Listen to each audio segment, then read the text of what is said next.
ప్రతి గ్రామం స్వచ్ఛతకు నిలయం కావాలన్న గుంటూరు జిల్లా కలెక్టర్ తమీం అన్సారియా.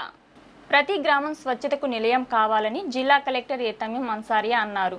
జిల్లా నీరు మరియు పారిశుద్ధ్య కమిటీ సమావేశం కలెక్టర్ కార్యాలయంలో జిల్లా కలెక్టర్ అధ్యక్షతన సోమవారం నిర్వహించారు. ఈ సందర్భంగా జిల్లా కలెక్టర్ మాట్లాడుతూ పారిశుద్ధ్య నిర్వహణకు పెద్దపీట వేయాలని, ఎక్కడా బహిరంగ మల విసర్జన లేకుండా చూడాలని అన్నారు. బహిరంగ మల విసర్జన రహిత గ్రామాలుగా గతంలో ప్రకటించిన గ్రామాల్లో తనిఖీలు నిర్వహించి పరిస్థితులను గమనించాలన్నారు. ఎక్కడైనా వ్యక్తిగత సామూహిక మరుగుదొడ్లు అవసరం అనుకుంటే మంజూరుకు ప్రతిపాదనలు సమర్పించాలని ఆదేశించారు. తాగునీరు సరఫరాలో అత్యంత జాగ్రత్తలు తీసుకోవాలని స్పష్టం చేశారు.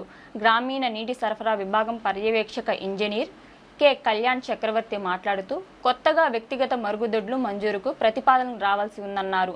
ఇప్పటి వరకు 115 అందాయని చెప్పారు. గ్రామ సచివాలయ పరిధిలో 109 సామూహిక మరుగుదొడ్లు మంజూరు చేయగా 101 పూర్తి చేయడం జరిగిందని వివరించారు.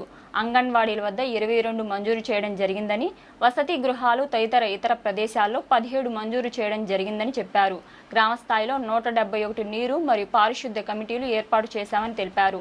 171 గ్రామాలను ODF గ్రామాలుగా గతంలో ప్రకటించడం జరిగిందన్నారు. గుంటూరు జిల్లా మరియు బాపట్ల జిల్లాలో కొంత భాగానికి ప్రకాశం బ్యారేజ్, నాగార్జున సాగర్ డ్యాం నుండి ఉపరితల నీటి సరఫరాతో తాగునీటిని కల్పించుటకు వాటర్ గ్రిడ్ ప్రతిపాదనలను 7,496 కోట్లతో తయారు చేసి సమర్పించాలని వివరించారు. ఈ సమావేశంలో జిల్లా పరిషత్ ముఖ్య కార్యనిర్వహణ అధికారి వి జ్యోతి బసు, జిల్లా పంచాయతీ అధికారి BV Nagasai Kumar, ICDCS project director P Prasuna, వ్యవసాయ శాఖ జాయింట్ డైరెక్టర్ ఐతా నాగేశ్వరరావు, జిల్లా నీటి యాజమాన్య సంస్థ ప్రాజెక్ట్ డైరెక్టర్ వి శంకర్, జిల్లా విద్యాశాఖ అధికారి సివి రేణుక తదితరులు పాల్గొన్నారు.